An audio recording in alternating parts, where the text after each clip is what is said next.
नमस्कार दोस्तों, आप सभी का हमारे YouTube चैनल पर बहुत बहुत स्वागत है। दोस्तों, आपको बता दें कि 20 अप्रैल 2023 को ज्योतिष संसार में एक बड़ी घटना घटित होने वाली है। साल का पहला सूर्य ग्रहण 20 अप्रैल 2023 को लगेगा, जो सभी जातकों की ज़िंदगी में उथल पुथल मचाएगा। आपकी ज़िंदगी में तरह तरह के प्रभाव डालेगा, किसी पर अनुकूल तो किसी पर प्रतिकूल। दोस्तों, आपको बता दें कि ज्योतिष शास्त्र में सूर्य ग्रहण को सबसे प्रभावशाली घटनाओं में से एक माना जाता है, जो न केवल लोगों को विस्मित करता है बल्कि यह लोगों पर अच्छा प्रभाव भी डालता है। पूरी दुनिया के लोग इस घटना को अपने खगोलीय, वैज्ञानिक और ज्योतिषीय महत्व के लिए देखते हैं, लेकिन इसे देखने के लिए सुरक्षा उपकरणों का उपयोग किया जाता है। यह ग्रह गोचर कुछ लोगों के लिए शुभ और कुछ के लिए अशुभ खबर ला सकता है। जहां एक तरफ कुछ लोगों का मानना है कि सूर्य ग्रहण व्यक्ति के जीवन में कई बड़े पैमाने पर बदलाव करता है, वहीं दूसरी ओर बहुत से लोग यह भी मानते हैं कि ये घटनाएं आशावादपूर्ण होती हैं और लोगों पर आशावादी प्रभाव छोड़ती हैं। इतना ही नहीं, इसका असर लोगों के स्वास्थ्य, कामकाजी जीवन, निजी जीवन और वित्तीय स्थिति पर भी पड़ता है। ये प्रभाव काफ़ी मजबूत होते हैं।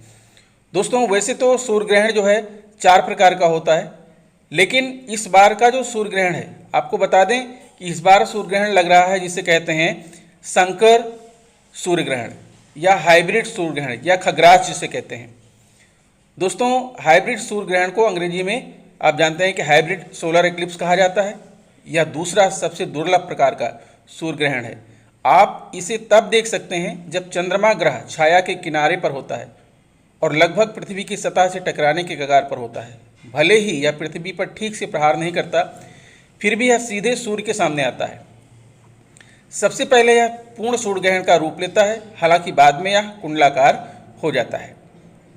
दोस्तों, ये जो सूर्य ग्रहण है, इसकी आप जो है सूतक काल और तिथियां इसकी जान लीजिए। जो हाइब्रिड सूर्य ग्रहण 2023 है, 20 अप्रैल को लगेगा सुबह 9:04 पर, सुबह 9:46 से सुबह 9:47 तक, और स्थान है दक्षिणी पूर्वी एशिया, प्रशांत महासागर, ऑस्ट्रेलिया, हिंद महासागर और अंटार्कटिका। दोस्तों, साल 2023 का जो पहला सूर्य ग्रहण अप्रैल माह में मेष राशि में होगा, क्योंकि इस समय सूर्य जो है मेष राशि में विराजमान होगा। इसका सीधा असर मेष, कर्क, तुला और मकर राशि के लोगों पर पड़ेगा। इसके साथ ही वृषभ, सिंह, वृश्चिक, कुंभ राशि वाले जातकों को अपने जीवन में कुछ महत्वपूर्ण परिवर्तन देखने को मिलेंगे। 1 मिनट के लिए ग्रहण अपने चरम पर होगा। हालांकि घटनाओं की विस्तृत सूची आपको हम बता रहे हैं। आंशिक सूर्य ग्रहण की शुरुआत होगी सुबह 7:04 पर। पूर्ण सूर्य ग्रहण की शुरुआत होगी सुबह 8:07 पर। अधिकतम हाइब्रिड सूर्य ग्रहण 9:46 पर और पूर्ण ग्रहण समाप्त होगा सुबह 11:46 पर और आंशिक ग्रहण समाप्त होगा दोपहर 12:29 तक। इस तरह से सुबह 7:04 से लेकर के दोपहर 12:29 तक जो है ग्रहण रहेगा। दोस्तों, और आपको बताना चाहेंगे कि ये जो सूर्य ग्रहण है, इसका विभिन्न राशियों पर विभिन्न प्रकार के प्रभाव पड़ेंगे। साथ में आपको ये भी बता दें कि सूर्य ग्रहण और चंद्र ग्रहण के दौरान बहुत सारी मान्यताएं हैं कि आपको ये करना चाहिए, आपको यह नहीं करना चाहिए। तो कुछ बातें आपको याद करना है कि आपको सूर्य ग्रहण की अवधि के दौरान सोने से बचना चाहिए। यह उपाय विशेष रूप से बड़े और अस्वस्थ लोगों के लिए है। ज्योतिष के अनुसार यह स्वास्थ्य पर हानिकारक प्रभाव डालता है। इस दौरान खाना बनाना या भोजन करना भी प्रतिबंधित होता है। यह आपके स्वास्थ्य को खराब कर सकता है और लंबे समय के लिए जातक के लिए परेशानी का कारण बन सकता है। सूर्य ग्रहण 2023 के दौरान संपत्ति खरीदना या शुभ कार्य नहीं करना चाहिए। ऐसा करने से आपको बुरी खबर मिल सकती है या आपके साथ कुछ अशुभ घटना घट सकती है। ग्रहण के दौरान जातकों को भगवान को छूने या पूजा करने से बचना चाहिए। सूर्य ग्रहण की अवधि के बाद आपको पूजा घर में रखे हर सामान को धोना चाहिए। इसके बाद पूजा करनी चाहिए। ज्योतिष शास्त्र में तुलसी के पौधे को पवित्र माना गया है, इसलिए आपको 2023 में सूर्य ग्रहण के समय इसे पानी देने या छूने से बचना चाहिए। गर्भवती महिलाओं को ग्रहण नहीं देखना चाहिए और ना ही इस अवधि के दौरान उन्हें घर से बाहर निकलना चाहिए। यानी यही नहीं, ऐसी कोई भी क्रिया नहीं करनी चाहिए जिससे वह सूर्य की किरणों के संपर्क में आ सके। दोस्तों, आपको बता दें कि ज्योतिष शास्त्र में सूर्य ग्रहण की नई शुरुआत और परिवर्तन की संभावना को देखा जाता है। ग्रहण अक्सर जातक के जीवन में एक नया चक्र या चरण की शुरुआत करते हैं और अप्रत्याशित अवसर या संभावित आते हैं। नज़र दिखने के लिए भी सूर्य ग्रहण एक शानदार समय पर होता है। एक ग्रहण का ज्योतिष प्रभाव राशि और भाव के आधार पर अलग अलग हो सकता है, जिसमें या किसी का जन्म कुंडली में होता है और अन्य योजनाओं से संबंधित व्यक्ति पर निर्भर करता है। ग्रहण अक्सर उच्च ऊर्जा और तीव्रता के होते हैं। इस बार सूर्य जो है उच्च पर है जब ये ग्रहण लग रहा है। दोस्तों, ग्रहण के दौरान मंदिरों को भी बंद कर दिया जाता है। हिंदू धर्म सहित कई मान्यताएं और परंपराओं में ग्रहण से जुड़ी एक शक्तिशाली नकारात्मक ऊर्जा अर्थात राहु केतु है। और दोस्तों, इस बार जो है आपको बता दें कि मेष राशि में राहु भी विराजमान है, बुध भी विराजमान है और मेष राशि में ही जो है सूर्य ग्रहण लग रहा है। यह नकारात्मक ऊर्जा लोगों के स्वास्थ्य और कल्याण के साथ साथ आध्यात्मिक प्रथाओं और अनुष्ठानों पर भी जोखिम डाल सकता है। हिंदू धर्म में मंदिरों को पूजा करने और धार्मिक अनुष्ठान करने के लिए समर्पित पवित्र स्थान दुनिया भर में हैं। ग्रहण के दौरान उससे संबंधित नकारात्मक ऊर्जा और उसके आसपास के वातावरण को नुकसान पहुंचा सकता है। इसके अलावा यह दुनिया भर में और अनुष्ठानों के समझौतों को भी प्रभावित कर सकता है। ऐसे प्रभावों से बचने के लिए मंदिरों को अक्सर ग्रहण के दौरान बंद कर दिया जाता है और कई लोग खुद को नकारात्मक ऊर्जा से बचाने के लिए कुछ अनुष्ठान और परंपरा का पालन करते हैं। कुछ लोग ग्रहण काल के दौरान घर के अंदर रहते हैं और खाने पीने से बचते हैं, जबकि अन्य स्वयं और अपने परिवार की रक्षा के लिए विशिष्ट पूजा या अनुष्ठान करते हैं। दोस्तों, इस ग्रहण के नकारात्मक ऊर्जा से जातक के जीवन पर क्या संबंध है? ग्रहण से संबंधित नकारात्मक ऊर्जा के अलावा ग्रहण के दौरान मंदिरों को बंद करने के सामान्य कारण भी हो सकते हैं। जैसे उदाहरण के लिए प्राचीन काल में कोई कृत्रिम प्रकाश व्यवस्था नहीं थी और सूर्य ग्रहण के दौरान अंधेरे में अनुष्ठान और समारोह करना कठिन होता था। इसी तरह ग्रहण के दौरान मंदिर की साफ सफाई और शुद्धि बनाए रखना मुश्किल हो सकता है, क्योंकि ग्रहण से जुड़ी नकारात्मक ऊर्जा अंतरिक्ष को नुकसान पहुंचा सकती है।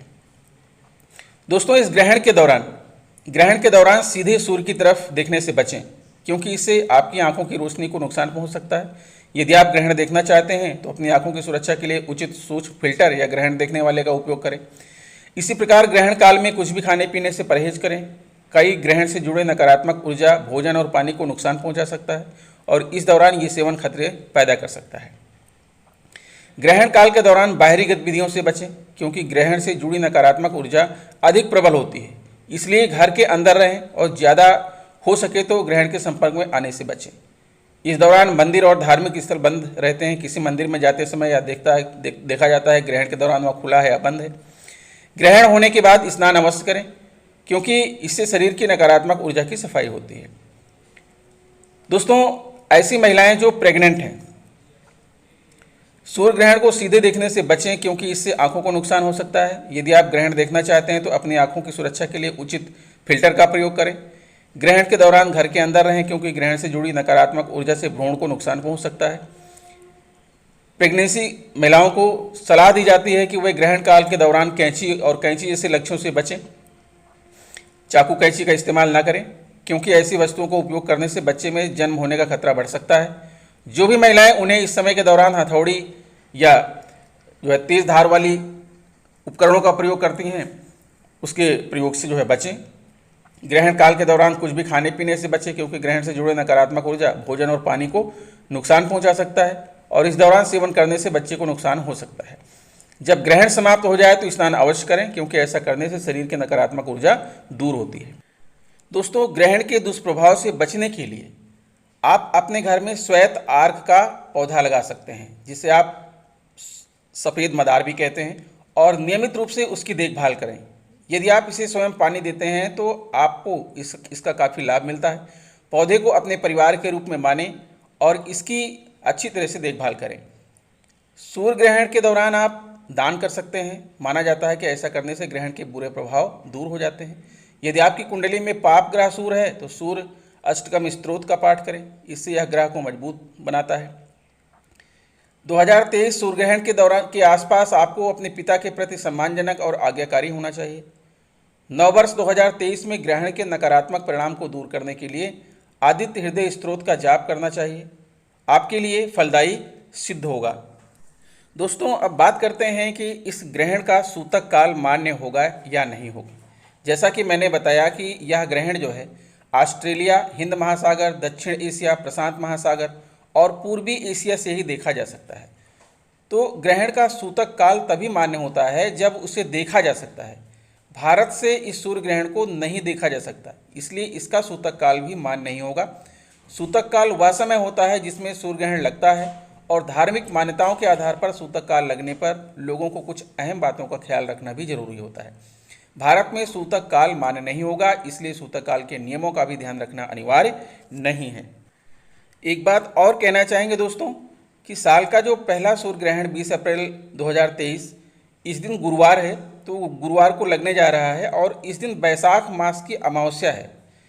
बैसाख मास की अमावस्या को पड़ने वाला साल का पहला सूर्य ग्रहण ज्योतिषीय दृष्टि से बहुत महत्वपूर्ण है। पहले सूर्य ग्रहण के दौरान सूर्य मेष राशि में रहेगा और ग्रहण के 2 दिन बाद ही बृहस्पति मेष राशि में प्रवेश करेगा और सूर्य के साथ युति करेगा 22 अप्रैल को। कहा जा रहा है कि यह ग्रहण भारत में दिखाई नहीं देगा। साल का पहला ग्रहण मेष राशि और अश्विनी नक्षत्र में लगेगा, इसलिए इस ग्रहण का मेष राशि के जातकों पर गहरा प्रभाव पड़ेगा। अब बात करते हैं दोस्तों कि विभिन्न राशि के जातकों पर इस सूर्य ग्रहण का क्या प्रभाव पड़ेगा। आइए दोस्तों, अब हम विश्लेषण करते हैं कन्या राशि के जातकों की कुंडली। 20 अप्रैल को सूर्य ग्रहण के दौरान आपके जीवन पर क्या प्रभाव पड़ेगा, आपकी कुंडली पर क्या असर पड़ेगा, आपकी कुंडली में ग्रहों की स्थितियां क्या हैं, आपके समक्ष प्रस्तुत है। आप यहां पर देख पा रहे हैं दोस्तों कि आपके अष्टम भाव में, जो कि मेष राशि है, यहाँ पर सूर्य ग्रहण लग रहा है। यहाँ पर राहु भी है और बुध भी हैं। आपके नवम भाव में शुक्र विराजमान है, कुंडली के दसम भाव में मंगल हैं, सप्तम भाव में यहाँ पर आपके गुरु हैं और आपका जो लग्न भाव है वहाँ पर केतु विराजमान है। आपके षष्ठम भाव, छठे भाव में चंद्र और शनि यहाँ पर, जो कि एक दूसरे के परस्पर विरोधी हैं, विराजमान है। तो इन ग्रहों का आपके जीवन पर क्या प्रभाव पड़ेगा। आपको ये भी बता दें कि ये जो सूर्य ग्रहण है वो आपके लिए थोड़ा कष्टकारी जरूर हो सकता है, लेकिन उन कष्टों को दूर कर देंगे गुरु और मंगल। गुरु जिनकी जो है दृष्टि पड़ रही है आपके एकादश भाव पर, और इनकी दृष्टि आपके जो है लग्न भाव पर भी पड़ रही है, साथ में इनकी दृष्टि आपके तृतीय भाव पर भी पड़ रही है। ये जो आपके कुंडली में एकादश भाव है, एकादश भाव जो होता है वो आपके आय और लाभ का होता है, और लग्न भाव स्व का भाव होता है, खुद का भाव होता है, और तृतीय भाव जो आपका है भाई बहन, साहस और वीरता का होता है। इसी प्रकार आपके दसम भाव में मंगल यहाँ पर विराजमान है और मंगल की दृष्टि पड़ रही है आपके लग्न भाव पर, और साथ में मंगल की दृष्टि आपके चतुर्थ भाव पर भी पड़ रही है, और मंगल की दृष्टि जो है आपके पंचम भाव पर भी पड़ रही है। तो गुरु और मंगल दोनों की ही दृष्टि जो है आपके लग्न भाव पर पड़ रही है, और दोनों एक दूसरे के परस्पर मित्र हैं। तो सूर्य ग्रहण का जो प्रकोप है उसको ये अवशोषित करेंगे, उसको ये कम करेंगे। सबसे पहले तो हम बात करते हैं कि अष्टम भाव में सूर्य विराजमान है, सूर्य ग्रहण आपका पड़ रहा है, आप देख पा रहे हैं। और जो अष्टम भाव है वो संबंधित है आपकी आयु, पीड़ा, कष्ट, आकस्मिक घटनाओं के बारे में है। अष्टम भाव को स्वास्थ्य के घर के रूप में जाना जाता है और मृत्यु का भाव भी कहा जाता है। इसके साथ ही इस भाव को अंतरंग संबंध का घर भी माना जाता है। इससे पता चलता है कि हमारे रिश्ते हमारे लिए क्या लाएंगे और हम इन सब से कैसे बाहर निकल सकते हैं। आठवां भाव समान अवसर, जो समान स्तर पर सेक्स, मृत्यु और पुनर्जन्म को पेश करता है और तीनों के महत्व और व्यवहार्यता को स्वीकारता है। मृत्यु और पुनर्जन्म जीवन का एक हिस्सा है।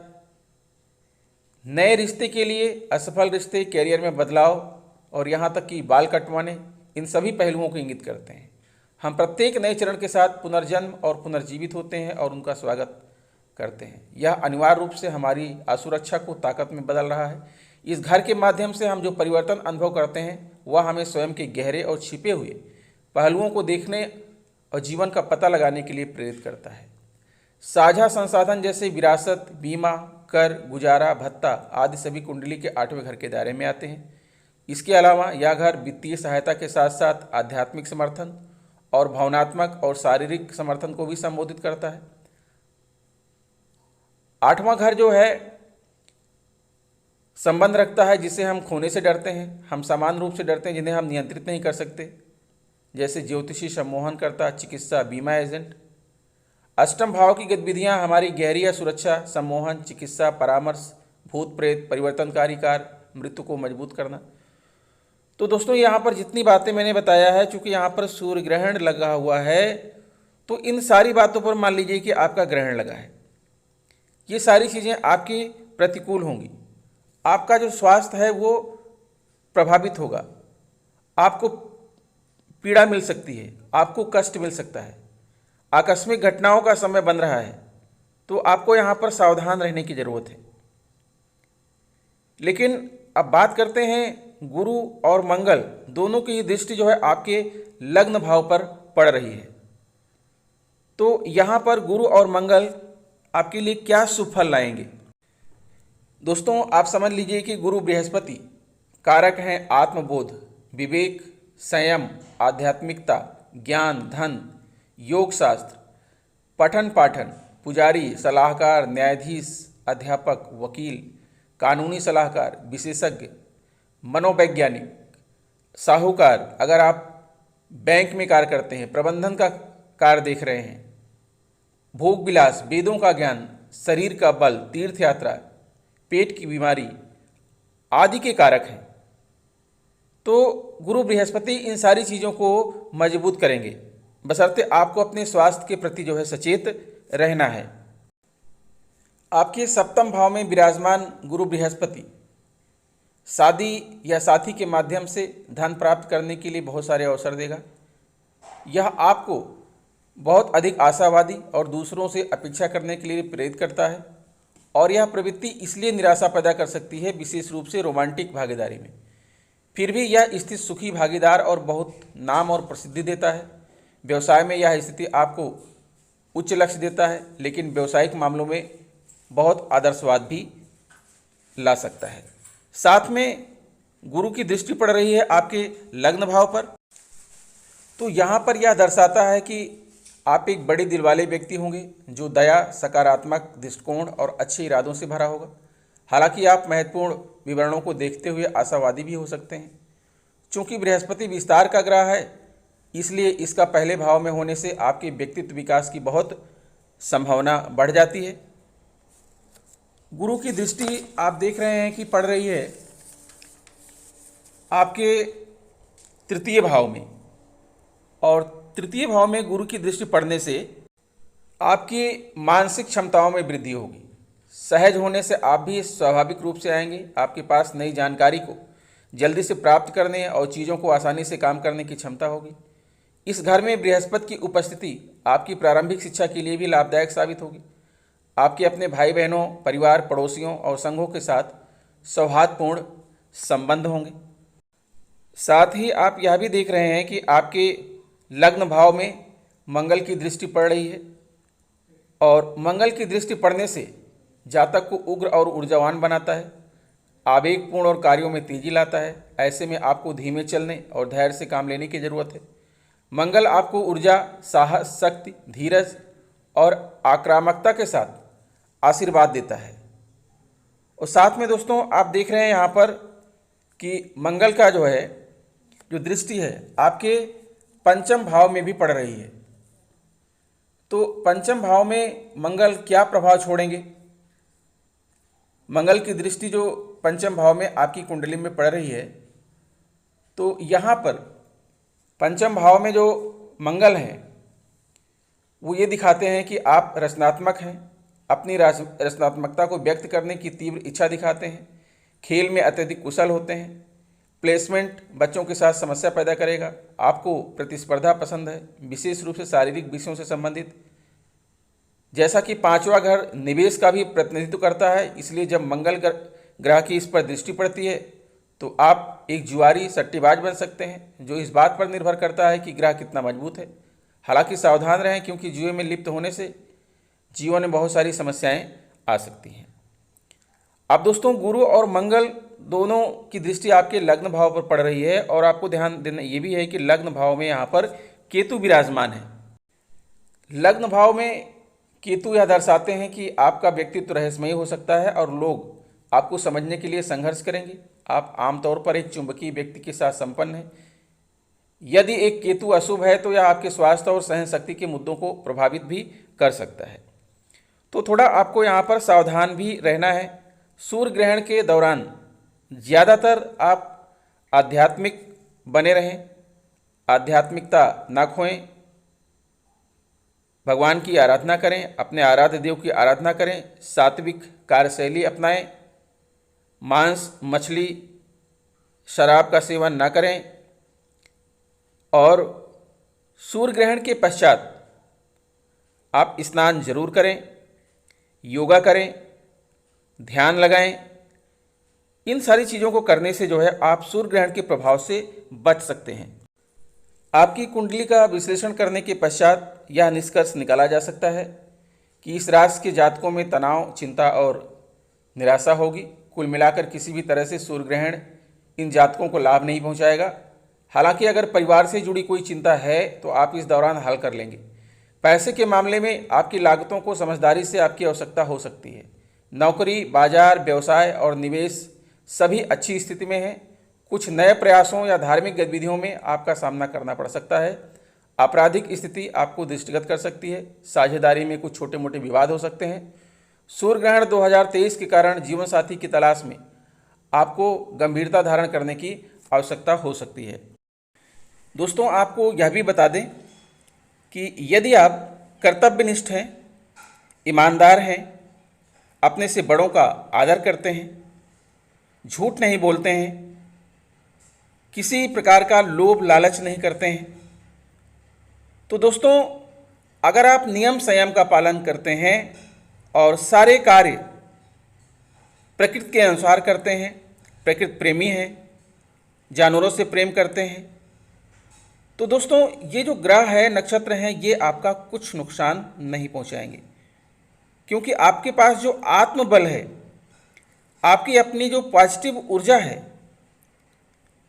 वो जो है इन ग्रहों की जो नकारात्मक ऊर्जा है उसको अवशोषित कर लेगी, और इन ग्रहों का कोई प्रभाव आपके ऊपर नहीं पड़ेगा। बस ये है कि आप सच्चाई का मार्ग न छोड़िए, अच्छाई करना न छोड़िए, ज़रूरतमंदों की सेवा करना, मदद करना न छोड़िए, आपका कोई भी नुकसान नहीं होगा। तो दोस्तों, स्वस्थ रहिए, मस्त रहिए। आशा करता हूँ वीडियो आपको अच्छी लगी होगी। अगर वीडियो अच्छी लगी तो प्लीज़ हमारे चैनल को सब्सक्राइब करते हुए बेल आइकन को प्रेस कर दीजिए। मिलेंगे आपसे नेक्स्ट वीडियो में कुछ नई जानकारी लेकर। तब तक के लिए नमस्कार।